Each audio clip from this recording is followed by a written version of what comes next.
It's understandable the mistrust that many black people have because of what happened in Tuskegee.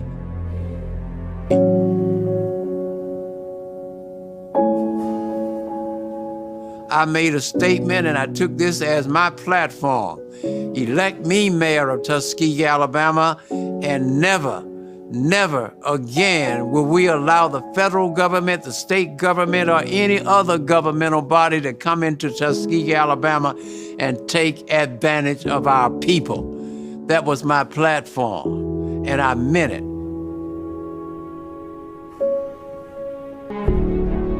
But there is no reason in 2021 for any American to say that I'm not going to take the vaccine because of what happened in Tuskegee.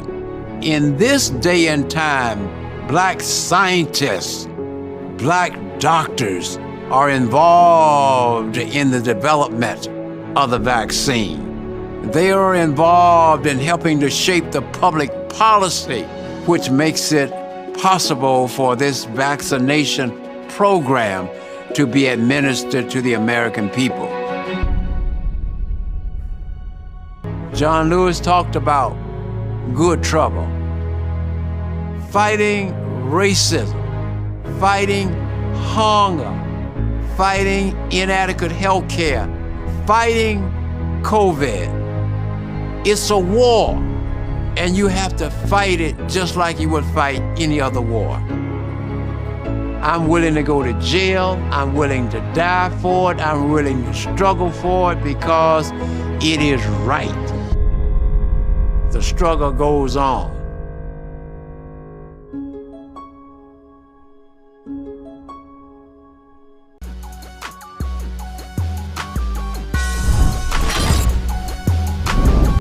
Alabama State to face Howard. It'll be interesting to see how the fan mix works.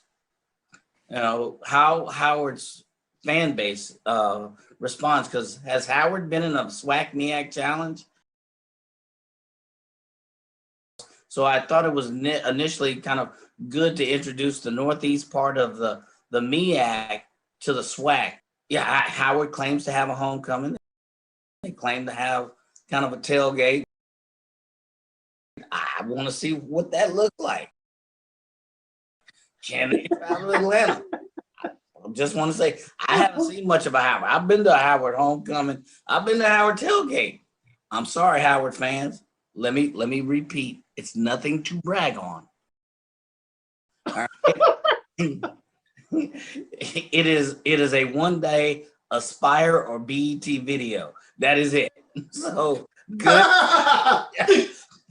But good for you. But I think that event, you need to bring a little bit more to the fire. So, man, all them Howard fans out there, they got beat up when they dealing with the HU. Mike was like, not so fast with the homecoming. Hey, all that SWAC arrogance just came out in that one statement. Tune in every Tuesday and Thursday at 6 p.m. Central, 7 p.m. Eastern for Dr. Cavill's Inside the HBCU Sports Lab. Course, lecture, dismissed.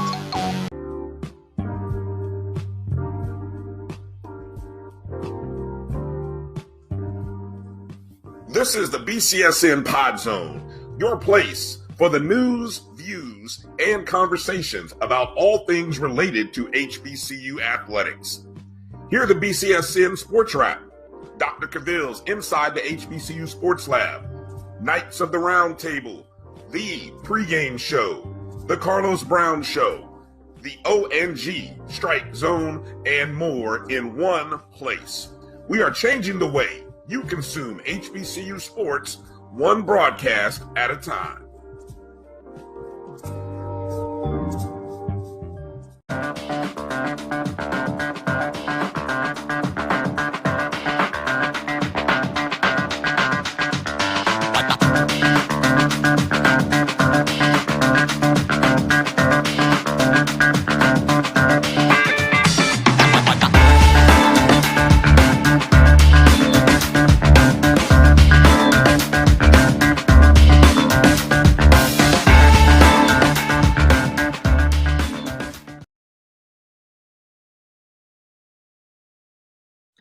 Welcome into the BCSN Gametime show. Joining us here today on this Red Tails Classic weekend is head football coach and athletic director at Tuskegee University, Coach Willie Slater. How you doing today, Coach?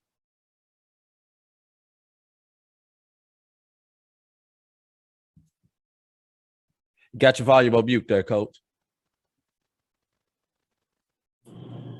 Yeah, I'm doing great. We've been here since about 5 o'clock this morning, so I'm excited and ready to go.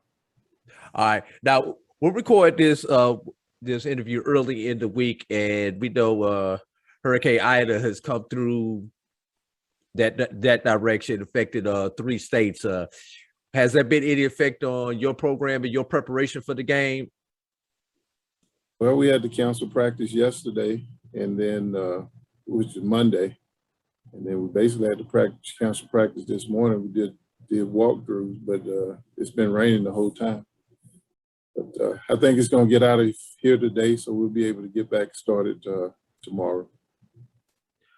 And while we're talking about it, when it comes down to a normal week, obviously you guys been preparing for Fort Valley pretty much all summer, but when you get days like this or events like this where you have to lose a day or two of practice going into a game, how does that kind of change things up for you guys? Well, it kind of changes the floor a little bit, but we've actually been here a week longer than we normally are because we started school so early. So we've actually got a little extra work in, but as far as getting prepared for the game, we kind of got to try to get back in a flow like you would normally do, during the regular season. But before that first game is never just like it's going to be after you play the first game. All right. And speaking of that first game, obviously you guys did not play in 2020.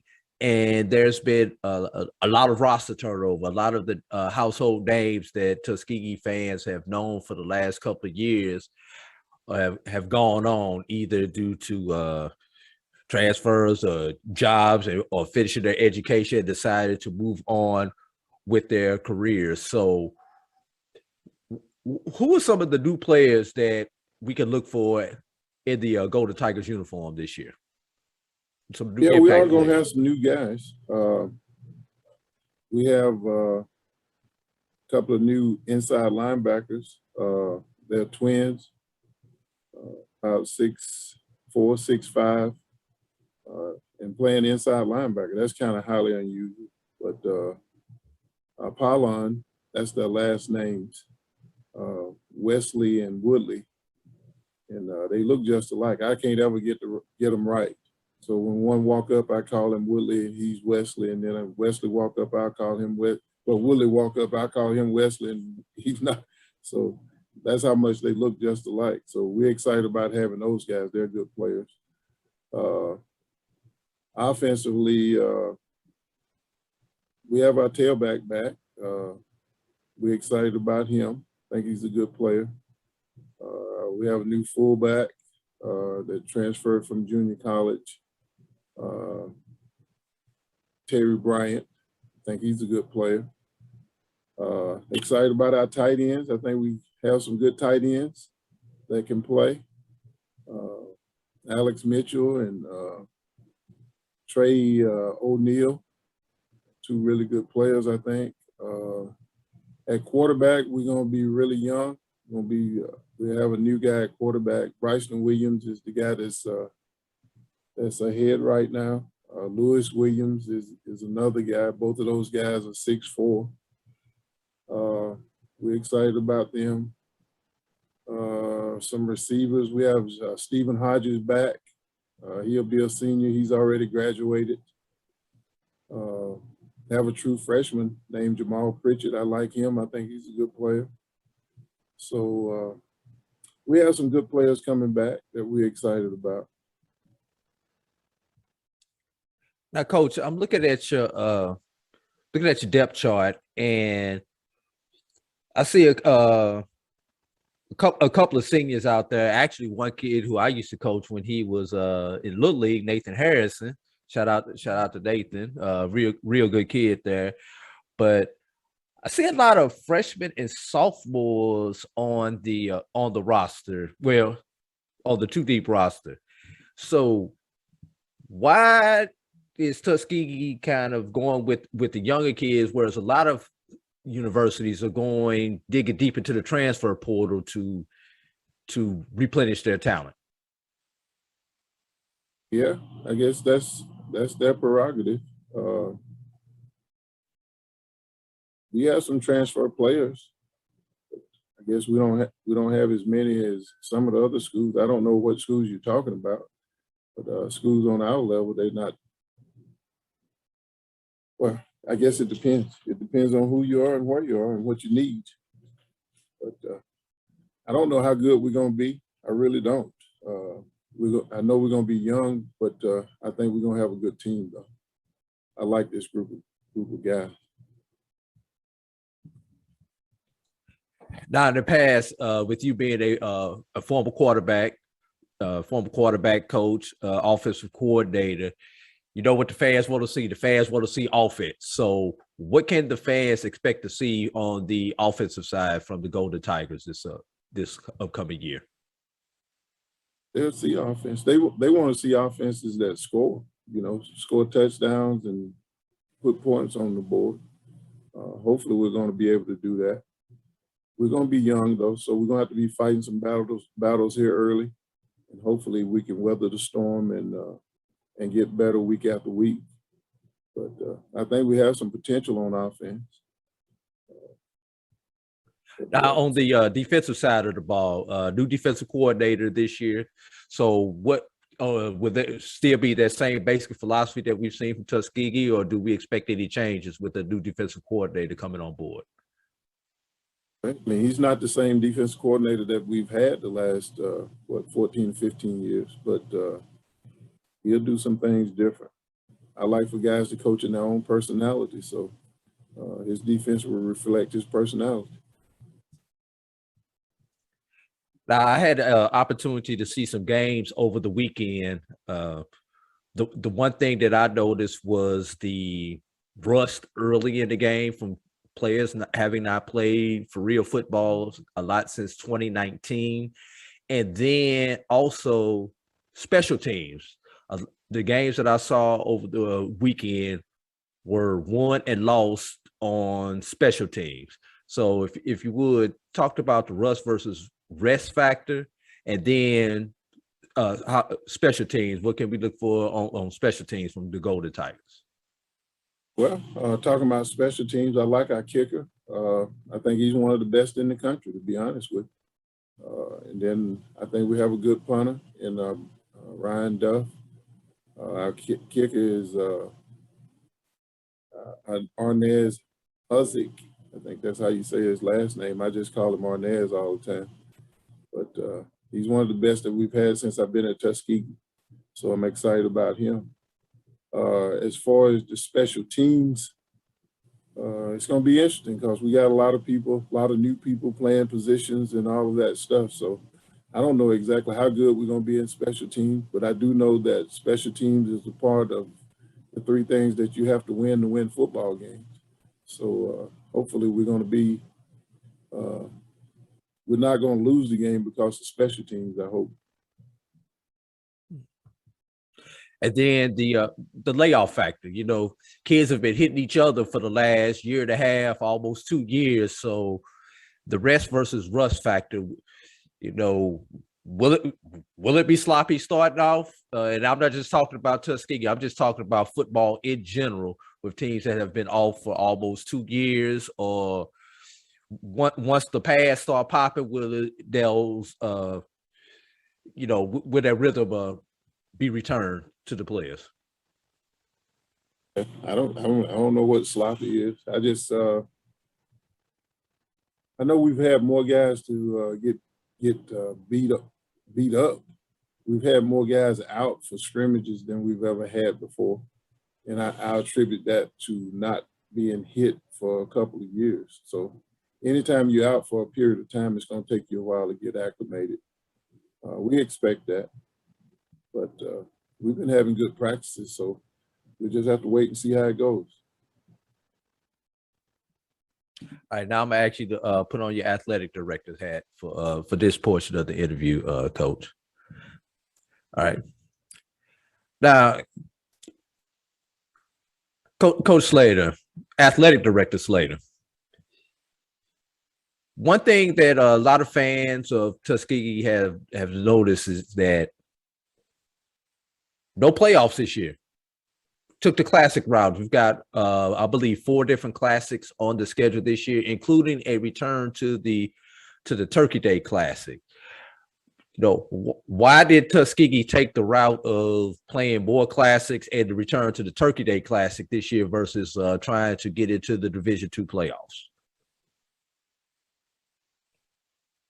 The way I understand it, more fans wanted us to go back to the Turkey Day Classic.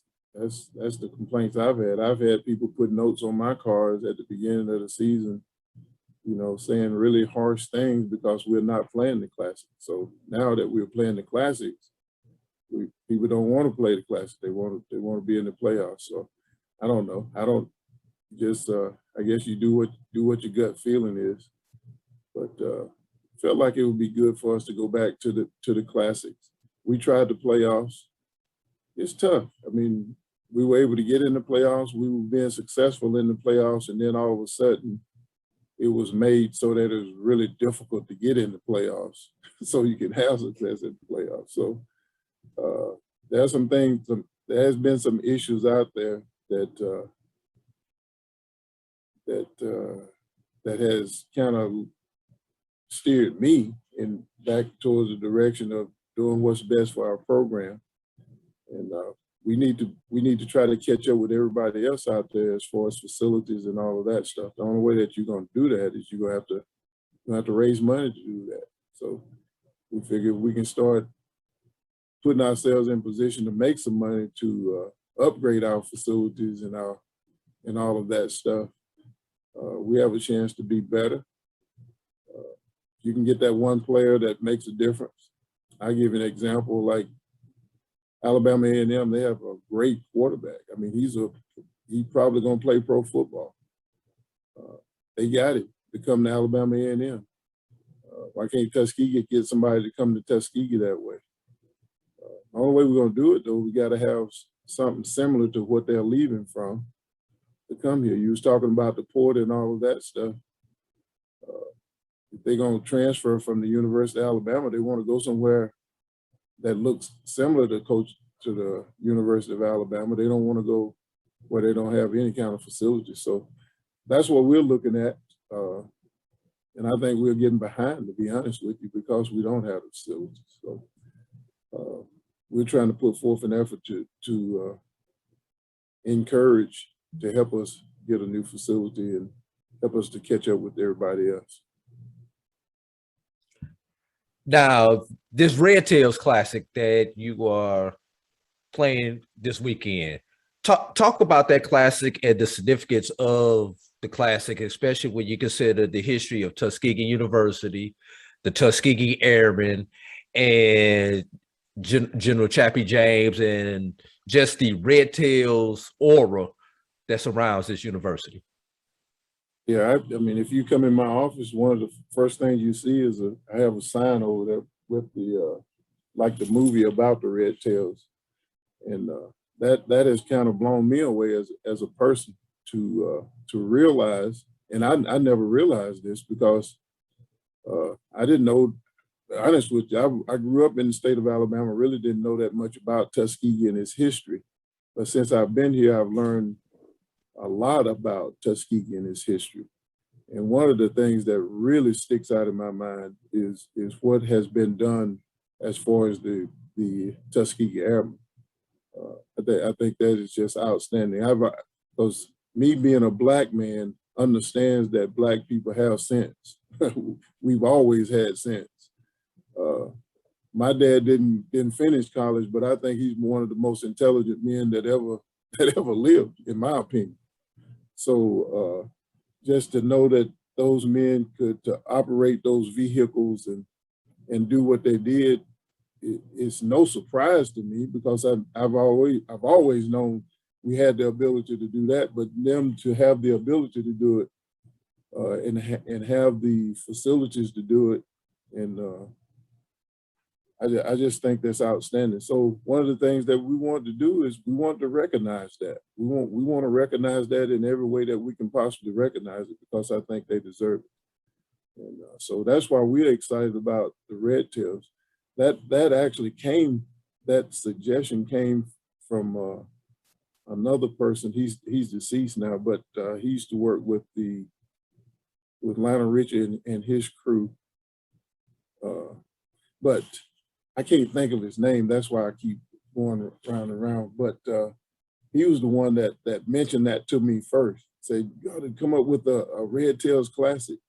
And then I was talking to Johnny Williams, who helped us put on this Red Tails classic and get ESPN involved and all of that stuff. I was telling him about that. So then he kind of took it and went to his folks at the ESPN, and then they jumped on board and said they thought it was a great idea. So now ESPN is really, and now they got Boeing involved and a lot of different people involved. And hopefully it's gonna become something that's really, really big. But in turn, I think it's gonna help us. It should help us too. It's gonna help us in the long run to accomplish some of the things that we're trying to accomplish around Tuskegee. So I'm excited about it. I think it's a great thing for our program. I think it's a great thing for our university. Speaking of ESPN, when I look down the SIAC schedule, I believe you guys are on there like 4 or 5 times this particular season. What does that mean for exposure and the brand of Tuskegee, especially when it comes to recruiting? Yeah, I think that's great. I mean, I just hope that we can hold up our side of the bargain, because, you know, if you're not winning, they're not going to want to see you on TV. But if we can just hold up our side of the bargain, you know, I think it's going to be it's a great thing for our program. It's a great thing that we are recognized. And Tuskegee is a huge name out there, and I recognize that. One of the things that I'm the most proud of is that my son, I only have one son, and he graduated from Tuskegee, and my oldest grandson has graduated from Tuskegee. Those things right there really means a lot to me as a person, because I think that much of this program, I think that much of this university. I just think it is one of the greatest places for a young person, particularly a young African-American person, to go to school. Because we have white kids too. You know, our kickers are, right now, our kicker and our long snapper and our punter, all those guys are white guys. We've had some before, and they've gone on and gotten really good jobs. They have great jobs, and they're doing really well now, and they have great families. So, I mean, I just think I say a young Black man, but I think it's a great institution for anybody, any young person, to come to this place and get a degree, because that degree means something. I mean, when you say Tuskegee University, it really means something all over the world, not just in South Alabama. I mean, I was in Anaheim, California at a high school, walked in the door with a Tuskegee shirt on, and everybody goes, Tuskegee, you know. Some other universities that I've coached there, and I walked in and said, is that, it was in Alabama. They were asking me, was it in Florida, you know? So, I mean, we are known all over the world, not just South Alabama. So, and we have people we have alumni groups all over the country. I've been all over the country to alumni groups. So it's just a great place. It's a great place for young people. That's why I've been here so long. Probably could have gone other places, but I just think this is one of the best places for young men in the country. I just really do. And as someone with a degree from Tuskegee myself, I can attest to what you're saying is so true. I can wear my Tuskegee shirt just about anywhere, and 99% of the people know, they may not know where it's at on the map, but they have heard of Tuskegee. So Coach, the biggest thing around college athletics this year is NIL, name, image, and likeness. But when most people talk about NIL, they're talking about it for the Power 5 schools, maybe some of the better FCS programs. If you would take a moment, talk about NIL on the Division II level, and then break it even further down for HBCUs and any possible opportunities, or on the flip side, if we're still getting left out of the conversation. I'm not that familiar with it, to be honest with you, because I don't see it being that much of a deal for us because of what you just said. I mean, it's a deal that can really I think that's going to really benefit the Power 5 schools, those big guys, those big time guys that has those big names out there. We're not going to have that many people. I hadn't had anybody, tell me that they were doing anything on that line, yet. So I'm not that. So I hadn't really studied it that much because I don't think it's going to impact us that much, to be honest with you. But I'm for whatever. I feel like because of how hard we work, our young people, how hard they work out there on that field, I just feel like they deserve whatever. I just think they deserve it. So, if they can make a little money legally off of it, I just say more power to them, and I'm 100% behind them. All right, a couple more questions, and we go get you out of here.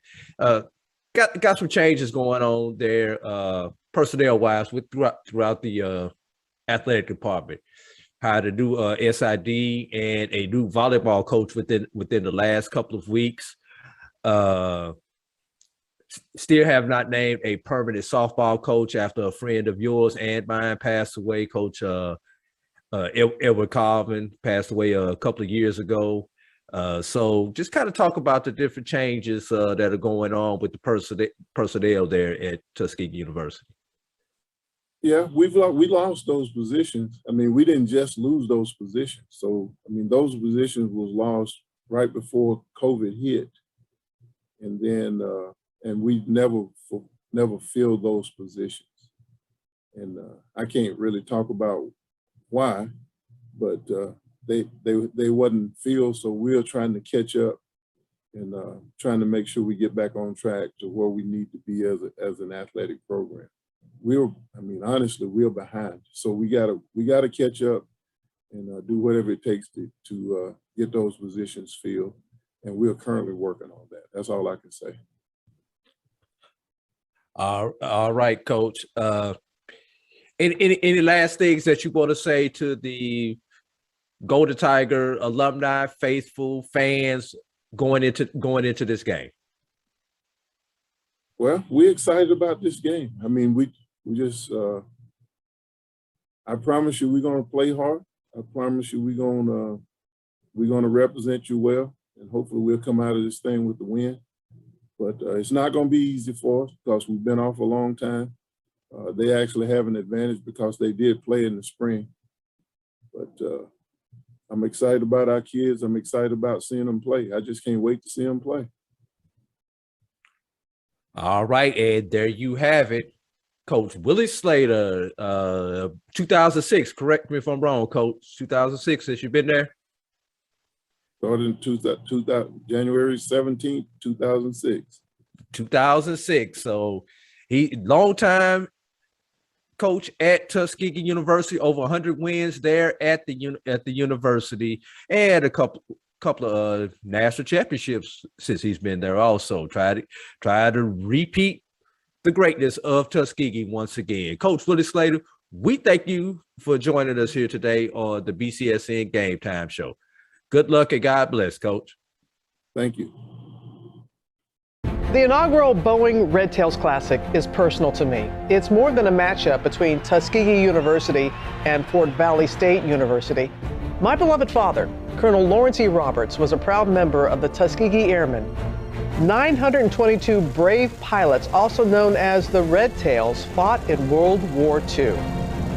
The Boeing Red Tails Classic is more than a celebration of HBCUs. It's a reminder of the Tuskegee Airmen's valor and sacrifice, the first class of black fighter pilots who trained at Tuskegee Institute in Alabama during the height of Jim Crow, fighting for America, while in many ways, America fought right back against them. This inaugural Boeing Red Tails Classic, this football game, is for them. And it's quite special that this game, which will be played at the Crampton Bowl in Montgomery, Alabama, opens the 2021 college football season on Sunday, September 5th at 7 p.m. Eastern on ESPNU.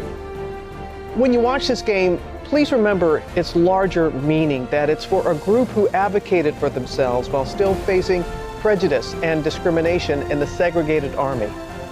The Tuskegee Airmen story hardly gets told enough. I, proud daughter of a Tuskegee Airman, join others who champion their legacy and how they influence generations of black cultural and political leaders.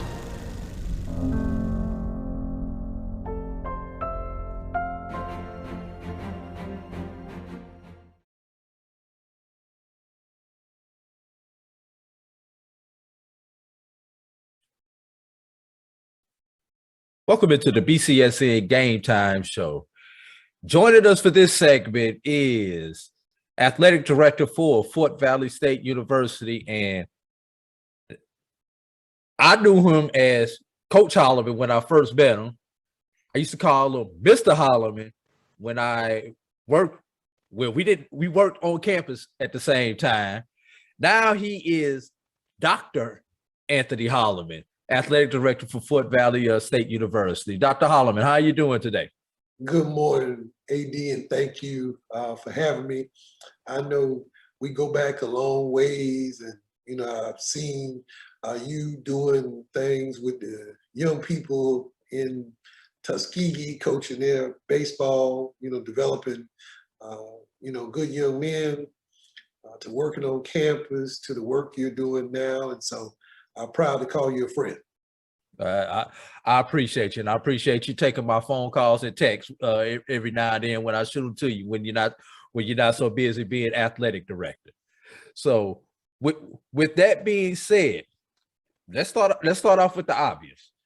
You guys are in Montgomery, Alabama, to play in the inaugural Red Tails Classic.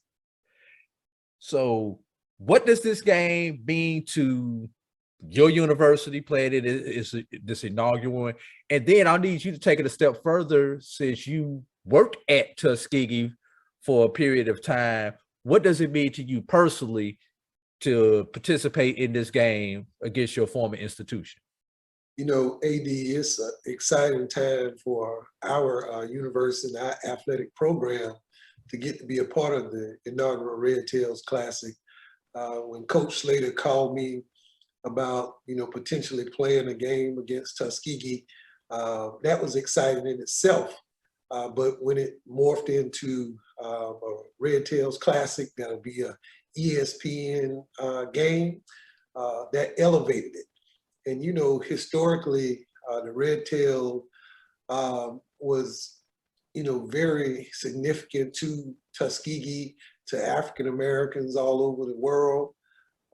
And so I had an opportunity to work at Tuskegee during the time that we rededicated Moulton Field and brought lots of the Tuskegee Airmen back to campus and recognized them for their contributions to not only Tuskegee Institute, but to our nation as a whole. And so to have a chance to compete against that storied program at Tuskegee, Coach Slater, championship coach over and over. So it'll be a challenge. I'm excited. I have talked to our team about what winning habits look like.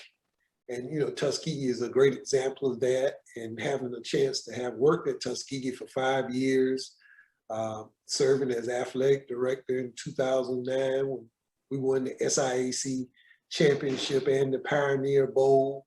I've been a part of that, and that's what we're trying to build here at Fort Valley. Yeah, I just remember that unfortunately you left us before we while we were on that championship run in basketball back in 2009, 2010, leaving us. I believe you went to did you go to South Carolina State after you left us? South Carolina State is vice president for University of Massillon. Yeah.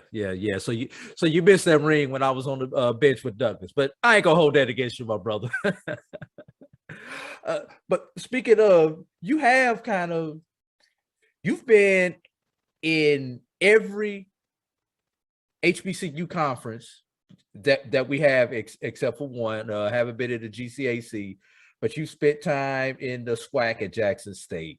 Obviously, you've been in Tuskegee and Stillman when Stillman was in the SIAC. South Carolina State, North Carolina A&T State in the MEAC, and then, well, Wiley College, which is in the Red River Conference, and you worked and played at Johnson C. Smith. So what I'm going to ask you maybe a unique question.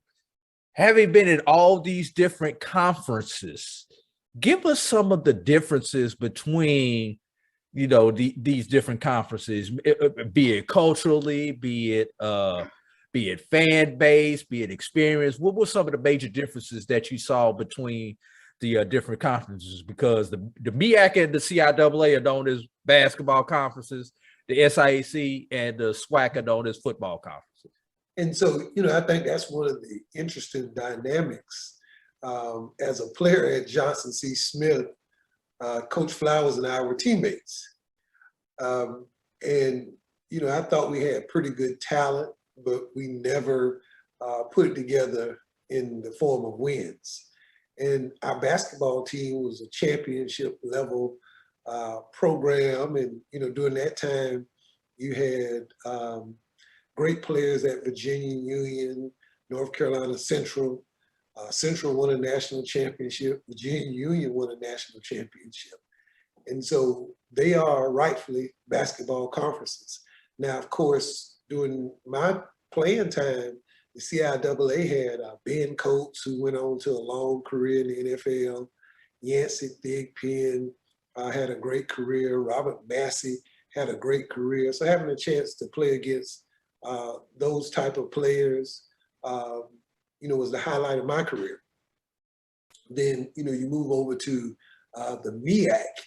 The MEAC was a conference that has been dominated by either South Carolina State, A&T before they left the conference, and FAMU. So really, some teams have broke through, but it's really been pretty much a 2 or 3 team race every year. And so that's the thing I think that separates the MEAC, that there has not been the depth in the football programs. Morgan, Howard, Norfolk, those programs, have been down pretty much their entire last 20 to 30 years, 20 to 30 years. In the SWAC, historically, the SWAC has been, the best football conference for HBCUs because you got so many Hall of Famers, from Jackson State, Grambling, Southern, Alcorn. But what you've seen is a shift in the dynamics where, Jackson and Southern and Grambling were fighting for championships year in and year out, to now Alcorn is the power in the SWAC. And, some of the other programs like Prairie View have had their time where they went 87 in a row losing to winning SWAC championships. And then the SIAC. I think the SIAC is truly what college sports are about. The SIAC has led Division II in attendance 15 years in a row. And so I think we have a rabid fan base. And then I think there's balance. Now, Tuskegee, has dominated during the stretch of time. I think when I was there, Tuskegee was 90-26 between Coach Comingee and Coach Slater. But you've seen Albany State, have some success. You see, Savannah State coming back into the league. Fort Valley has won a little. So, I think there's good balance between the schools in the SIAC. And of course, right now, Coach Reginald Ruffin and Miles, are the championship, two-time champion, defending champion. And so now we're looking to unseat Miles. But I do think that all four of the HBCU conferences have, great history. There's balance among the teams in all of the sports. And so we want to be competitive at Fort Valley State across the board. And I think I've assembled a good coaching staff amongst all of the sports, a good administrative team. And I think we're ready to win championships this year. Now, before we get back to talking about things that are happening at Fort Valley State, you also spent time at Tennessee State University, which is an HBCU that participates in a non-traditional HBCU conference, being the Ohio Valley Conference. Just kind of talk about that unique dynamic that Tennessee State finds itself in. So, AD, when I went to Tennessee State, they had just come off a 11-1 championship season where they won the OVC. They have not been able to reach those heights since that period of time. And I think one of the unique challenges that Tennessee State faces is their ability to recruit the type of student athlete that it takes to compete in the OVC, because I think in OVC, most of the institutions there are funding all of their sports at the maximum level. And so what you'll find in the HBCU conferences, not all of our schools are able to put the resources needed to max out all of their sports. And so if you are playing with fewer scholarship athletes, that's going to be an impediment to your overall success. Now, one of the things that Tennessee State was challenged with when I was there, we were playing in the Titans Stadium. We had a great relationship with the late Bud Adams, but that was not conducive to a fan-friendly environment. You playing in a 70,000 seat stadium and you got 5,000 to 10,000 people in the stands. And so while it was a great facility, it was not the intimate environment that you're looking for a college football game. And so now they've since come back to the campus. It'll be interesting because Rod Reed, a good friend and former great player there at Tennessee State, is no longer the coach. And so now you have Eddie George, a great NFL star, coming in to take over that program. And so it'll be interesting to see what they're able to do.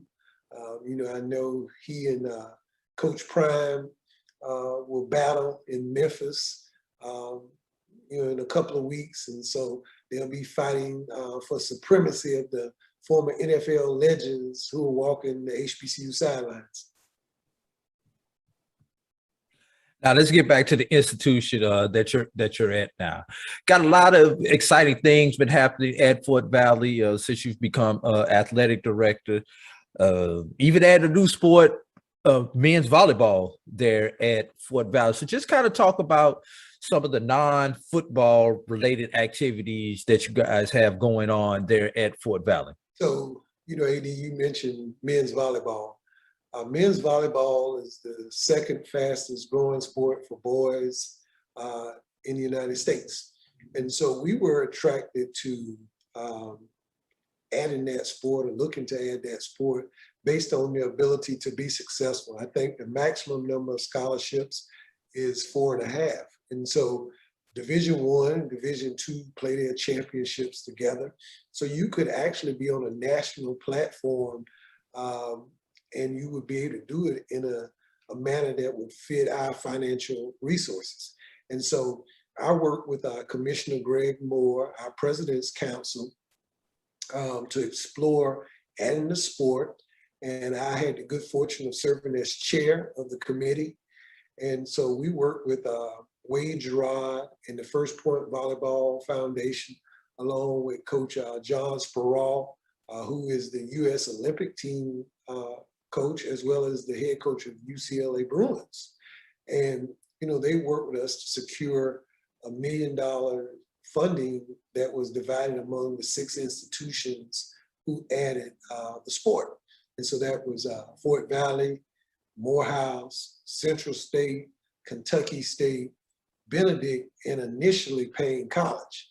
So when Payne lost his membership in the NCAA, Edward Waters, a new member of the SIAC, took their place. And so those are the 6 schools in the SIAC with men's volleyball. We're excited, was able to hire a great young coach, Lawrence Rather. Larry is coming to us from the University of Charleston. He was a player at Ball State University. And so he brings a wealth of experience. He was in the USA Volleyball Pipeline.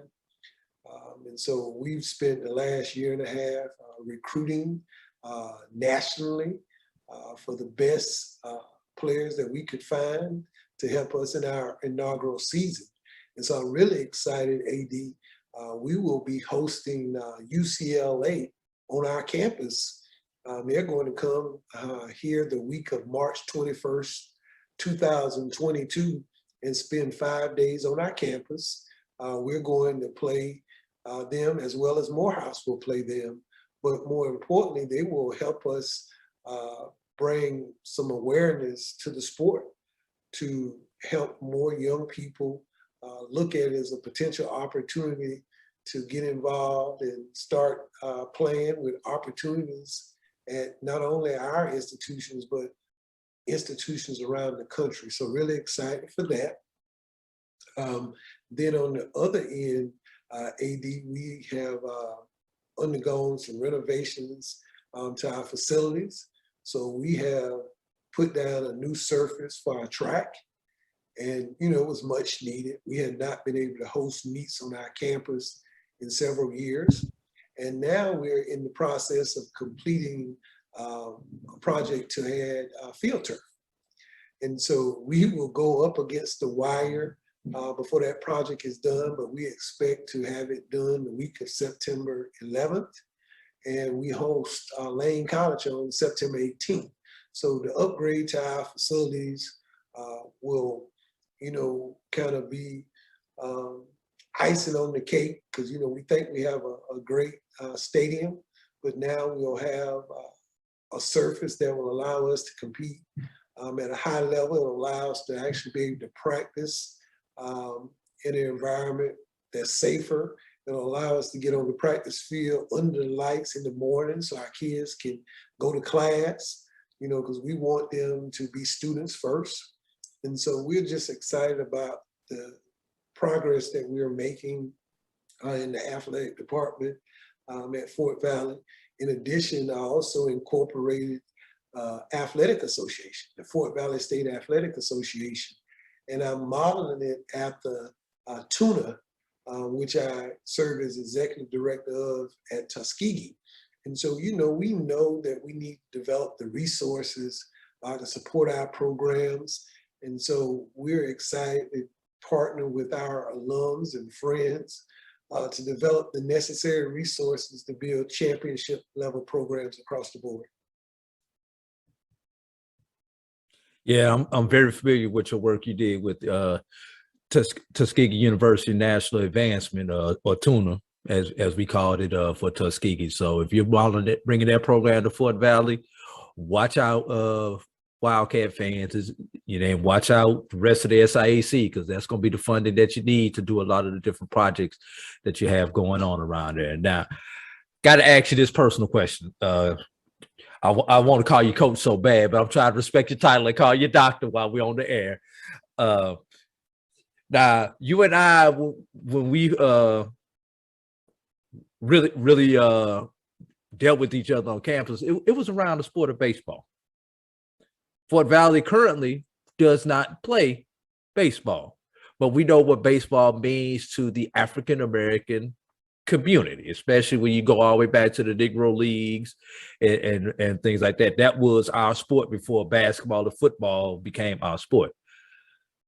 Is Fort Valley exploring adding baseball back into the coffers, or is it something that we've got to kind of push down the road until we get some other things handled? So, AD, interestingly enough, I'm very passionate about baseball.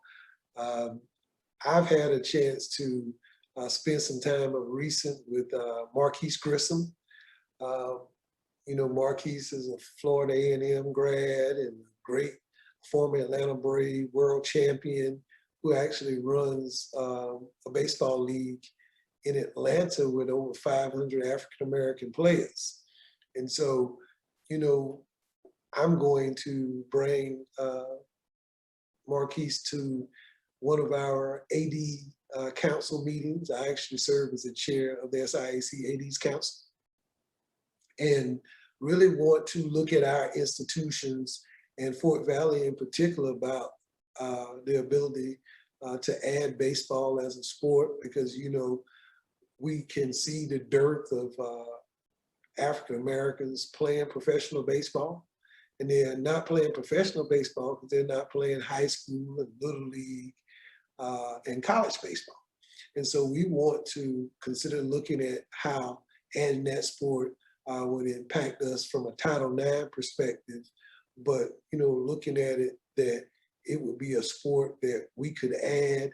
AD Fort Valley is the second largest school land-wise in the university system of Georgia with over 1,300 undeveloped acres. So clearly we have the bandwidth to add the sport. I've been talking to my softball coach about the potential of building multiple fields of sports complex where we could host youth baseball, which would be kind of the beginning of developing the college program. And so my goal is to hopefully find partners that would be willing to help us underwrite the costs.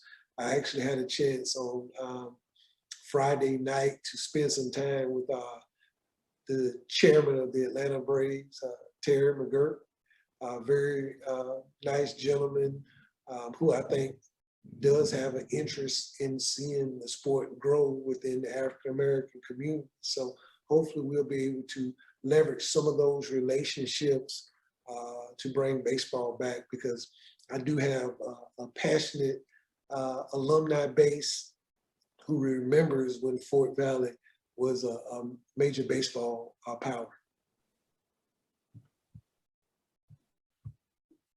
Definitely. And we love to see that.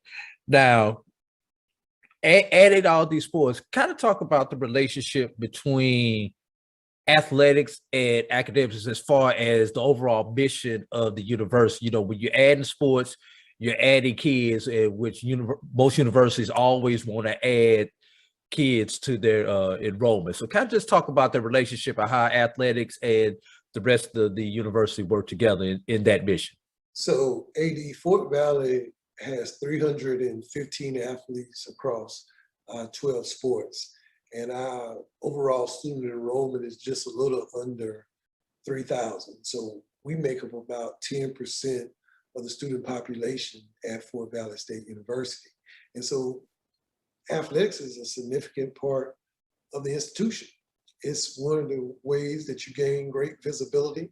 So for people who may not know as much about Fort Valley State, they'll have the ability to turn us on ESPN on Sunday afternoon when we play Tuskegee, and that will give people some familiarity when you think about the former great athletes that have come through Fort Valley, from Tyrone Poole to Greg Lord to Marquette King to Rayfield Wright, and the list goes on and on. Eddie Anderson.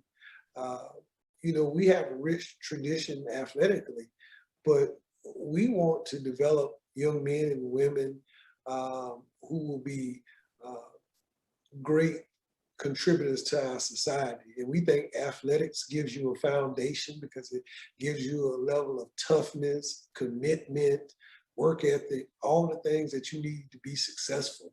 And so my focus here is to improve the graduation rates of our student athletes. I believe our graduation rate is higher for athletics than it is for the university. And so, we take pride in that. But, our main focus is to bring young people in, help them develop into, contributors to society, help them identify what their career aspirations are, give them the tools to be successful while developing them to be the best student athletes they can be. And so, our goal is a well-rounded young person.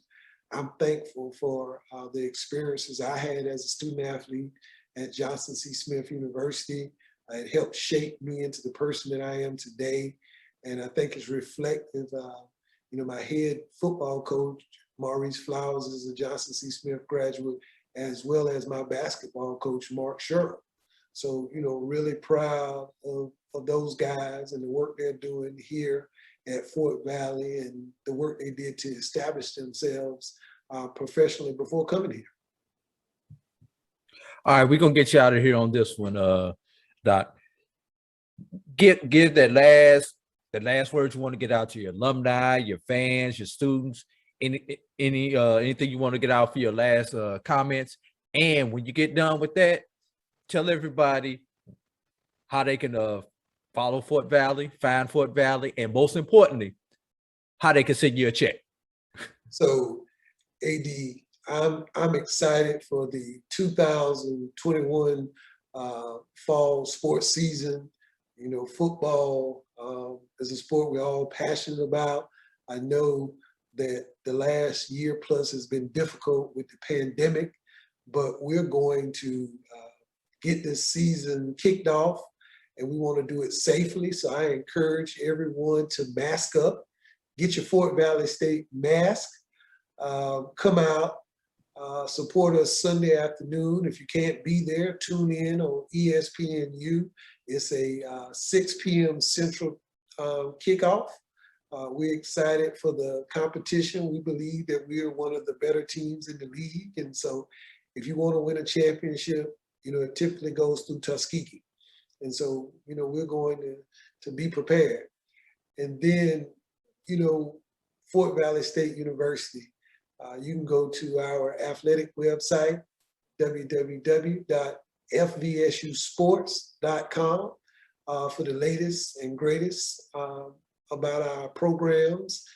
You can give on that website. It'll take you to the Athletic Association as well. If you're a prospective student athlete, you can complete a form there so that we'll have your information so we can start to follow you, because we're always interested in identifying young people with the character and skill that would fit here at Fort Valley State University. And, AD, I thank you for the work that you and your team is doing, because it's telling our stories, which is critical, because the SIAC and the other HBCU conferences are giving young people chances, because we know that HBCUs help create the Black middle class. And there you have it, Dr. Anthony Holliman, Athletic Director, Fort Valley State Wildcats. And they will play this Sunday against Tuskegee University in the inaugural Red Tails Classic in Montgomery, Alabama. Dr. Holliman, thank you for your time. Thank you, AD. For 200 years, Montgomery, Alabama has been making history by people who had the courage to stand up for change. Today, this riverfront city has been reborn, embracing the past and looking forward to the future. From the National Memorial for Peace and Justice to the stage of the Alabama Shakespeare Festival, this is where history was and is made. We are proud to call Montgomery home, and together, we can be the change. It's the show where we take you inside the game before the game begins. It's the pregame.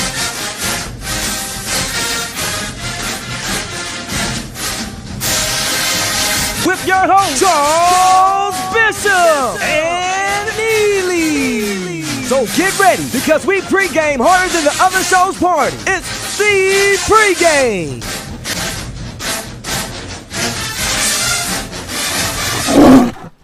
Thank you guys for what you do for HBCU athletics. This is a fantastic avenue for all of us. This is our ESPN, so we love what you guys do. Brian, AD, Roy, all you guys at BCSN. We really appreciate what it is that you guys do for us.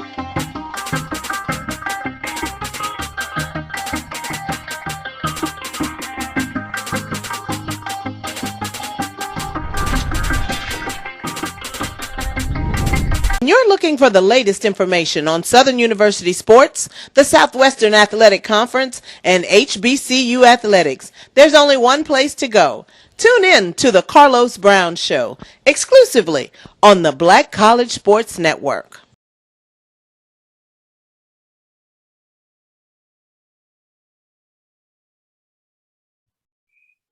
Welcome into the BCSN Gametime Show.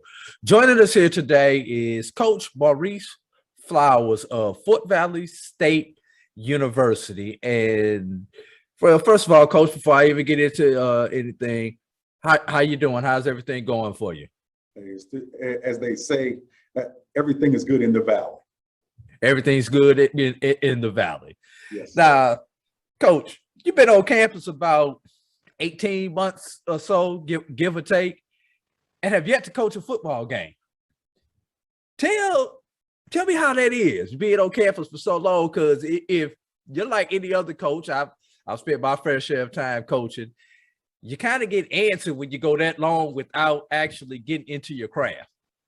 Well, AD, we're gonna cut that time by about 4 to 5 months because our president and athletic director got us a couple of games in the spring, and we were able to play Shorter and Erskine, two teams that I know we're going to get into talking about our opponent here soon, but two teams that aren't our opponent's caliber and talent, but we were just very fortunate to be able to play those two games. But as you said, to get into a rhythm of being in your craft, that's why it was important for us.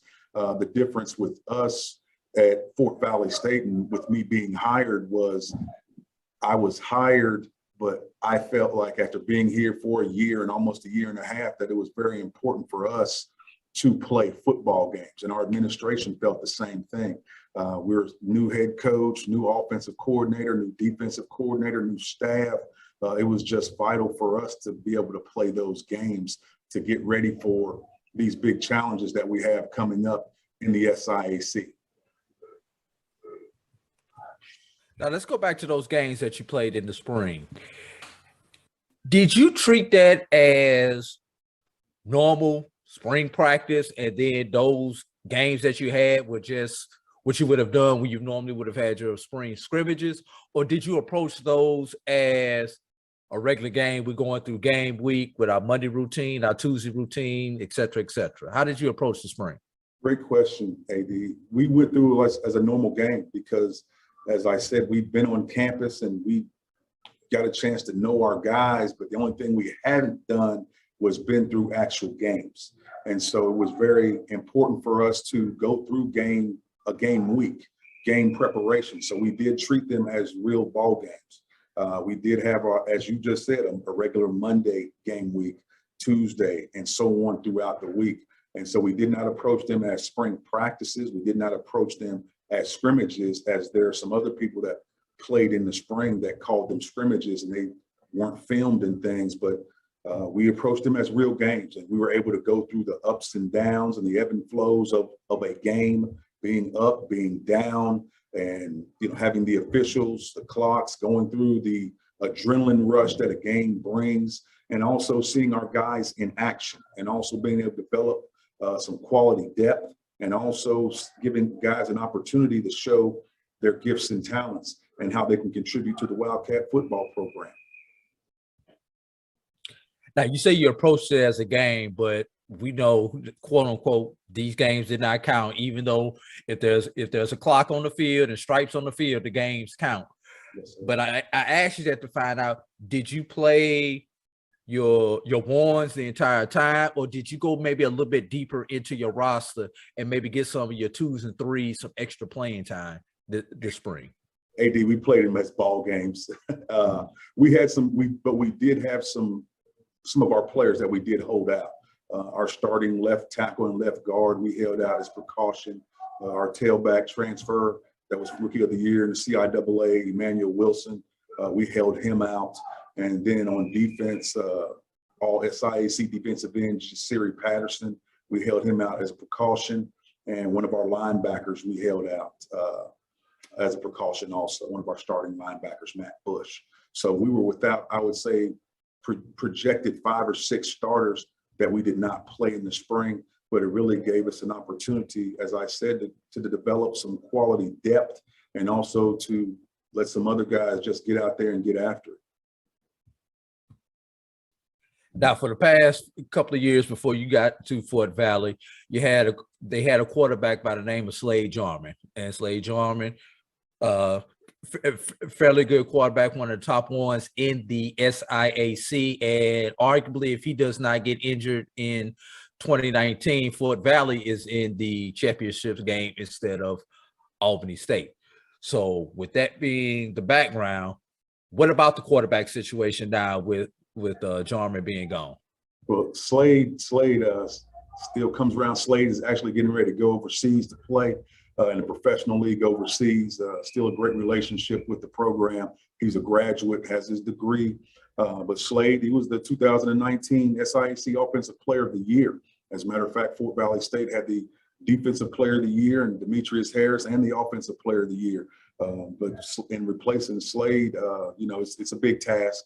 But with the new system coming in and when I was hired in January of 20, we brought in a couple of quarterbacks at that time that were able to start learning the system.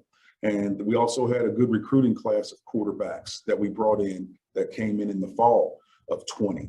And so, right now the leader in the clubhouse is Tyrell Jackson, and Tyrell Jackson, quarterback from Wren High School in Greenville, South Carolina area, high school that produced Kelly Bryant, former starter at Clemson, and comes from a good high school system, well coached. And then from high school, he went to ASA New York. So he comes in not as a high school freshman with no college experience. He did have some junior college experience. And he's really picked up the offense, taking the bull by the horns, and he's our leader on our offense. Knows our system, gets guys in the right spot, and just he's a really good quarterback. Pleasure to have him on our ball club. And then after him, our number 2 is Victor Dixon, big freshman out of Westside High School in Macon, about 6'4", 6'5", really strong arm, going to be good. And we got some other guys that we brought in too that are fighting to catch those 2. Now, just like most coaches, you spent your fair share of time at multiple spots. Spent time at Johnson C. Smith, Fayetteville, Miles, Mississippi Valley, and Shaw. So most of their time has been at the Division II level, primarily, about half and half SIAC and CIAA. So I'm going to take you away from the Fort Valley portion of it right now. I want to talk about the 2 conferences, CIAA, SIAC. Yes, CIAA is traditionally known as the basketball conference. SIAC is traditionally known as the football conference. You've been in both conferences. In your opinion, what is the big difference in the 2 conferences, be it style, be it culture? And then I want you to narrow it down to what's the differences in the conferences in football.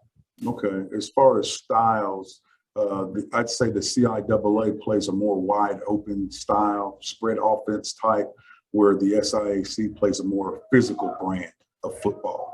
And also the SIAC, the resources in the SIAC and investments into football is bigger than the CIAA.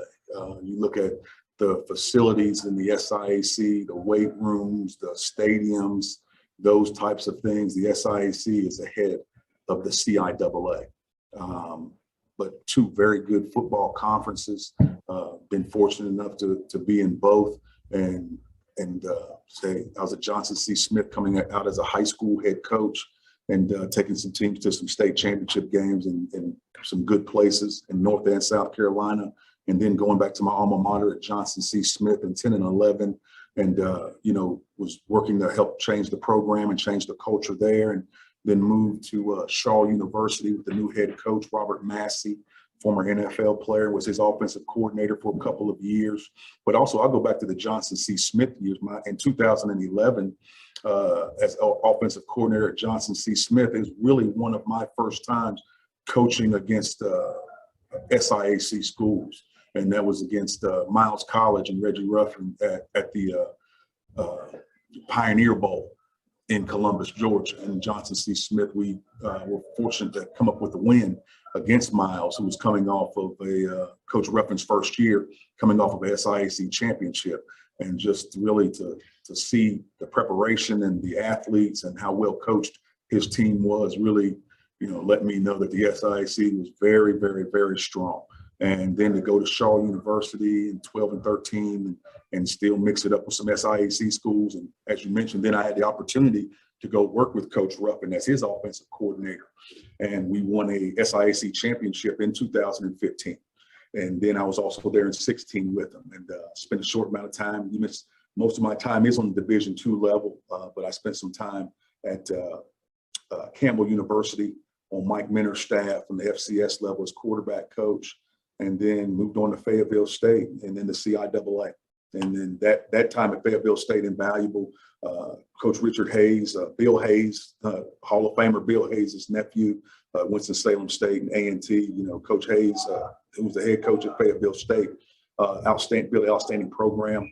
Went to 3 straight CIAA championship games, 3 straight Southern Division championships, and built a winning program. And was blessed with my time there.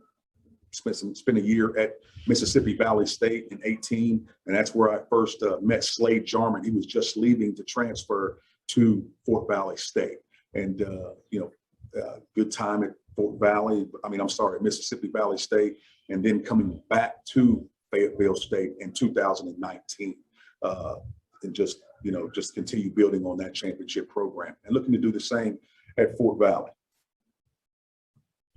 And we'll forgive you if you accidentally slip and get those valleys confused, since you've been there both. Fort Valley, Mississippi Valley, we'll charge it to your head, not your heart, Coach. Thank you, sir. Thank you. All right. Now, Red Tails Classic. What does it mean for you, your players, and your program to participate in this inaugural historic event? Well, AD, first thing is that is why the event is taking place. It's really about the history of Tuskegee University and Tuskegee Airmen and their contribution to United States history and their accomplishments. And first off, that's what it's about, and their accomplishments. And it's just amazing and long overdue that these types of things happen and recognize the Red Tails for what they did. And we're just very blessed to be chosen to play in the game. But I don't want anything to any moment to go by that we're not thankful for everything that Tuskegee University and the Airmen did for us as African Americans also, and our recognition, which is so much deserved. And to move to football, to be in this inaugural classic, to be on ESPNU, is just a great opportunity for our university and our football program. Coach, that sounds good, but your job is to go there and win the football game and to spoil the inaugural Red Tails Classic for Tuskegee University. So what is it going to take for Fort Valley to be victorious on Sunday afternoon? Well, first off, it's going to take great preparation and a great focus and a great mindset. One thing that we know as a coaching staff and as a program is that it starts with the leader of Tuskegee football program, and that's Coach Slater, who's a champion. Coach Slater's won on every level. Coach Slater's won national championships as an offensive coordinator. He's won many championships in the SIAC as the head coach at Tuskegee. So what we do know is that we're going up against a coach that knows how to win, that knows how to recruit, and his guys are going to play hard. And what we do know is that this is Tuskegee's Classic, and they're not looking to give us anything. We know it's going to have to be a win that's going to be earned. So we're looking to finish our preparation and to go in expecting to play a team that's a championship caliber team. Having been in the SIAC, we know that part of the SIAC normally comes down to a Tuskegee Miles game in the last game of the season to go to the championship. And so we expect to play a championship caliber ball club on September 5th. And for us to win the game, we're going to have to bring a championship effort because this is a well-coached team. They're going to be, as I described Tuskegee to our football team, they're going to be big, they're going to be athletic, they're going to be strong. Okay, so we'll start with those things right there. And of course, they're going to be well-coached. So we know we're going to have to bring our A game to come out with a win. Yeah, it may come down to Tuskegee and Miles on the west side as it traditionally does, but there's been a number of times when it's come down to Fort Valley and Albany State on the east side to see who the east representative. So you've got your you've got your own tradition over there in your half of the conference also, Coach. Yes, sir. We look forward. We're looking forward to it coming down to that ball game in Game 10 in the Classic. Yes, always a classic. And if you've never been to Columbus, Georgia for that Classic, it's always blowed out, and especially now since the Tuskegee Morehouse Classic has moved away from Columbus. Well, Fort Valley and Albany, they own the city now. Yes, sir. Yes, sir. We're looking forward to it. We're looking forward to it. All right, Coach. Getting off of football for a minute, but still staying within athletics. NIL. It's been the hot topic of the last 6 months or so when it comes to athletes. But you know as well as I do, NIL was really meant for the Division I, the Power 5 schools. There may be some other Group of 5 schools who may be able to benefit, but it was not really built for FCS, Division II, etc. But you still have to deal with it. Where do you see NIL, and do you really see opportunities for our Division II athletes, or is it just going to be the haves get richer and the have-nots still have not? I believe it's going to be a lot of the haves and the have-nots, as you just described. And really on the Division II level, at our level at Fort Valley State, we haven't had to deal with it much. We have one football player that is got into an NIL deal. That's our pro prospect wide receiver, Shamar Bridges. And he has, he's went through the process to do those things. But for the most part, it's not something that we really have to spend a lot of time dealing with on our level. It is the haves and the have-nots. And it's unfortunate, but I think it's going to be on our level, it's going to be for the guys that have definite pro potential and that are standing out, right? Like that going into seasons. And it's really tough on our level because a lot of times those guys, if you look at the FBS level, you've got incoming freshmen getting major deals, guys that haven't even shown on the field. And that wouldn't happen on Division II level. Most of the time, it's going to be a guy that has established himself and as a prospect on the next level. And most of the time, he's only going to have 1 year left, as we're seeing right now with our guy. Also, the other big thing is the portal. Some teams still build their programs from the ground up, i.e., high school players. Some programs still take the JUCO route, and a lot more teams seem like they're going towards the portal to fill those roster needs on an annual basis. What is Fort Valley's take on how they're going to be building their roster now and into the future? Thank you for the question, AD. Well, first off, as a former high school head coach, I believe in the high school football player.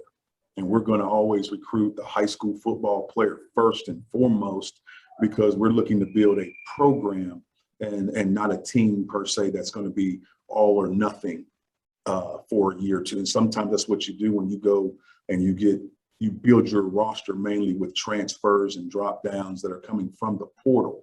And also, I truly believe that at a university such as Fort Valley State that has some good tradition in history, that you appreciate it more when you come in as a freshman.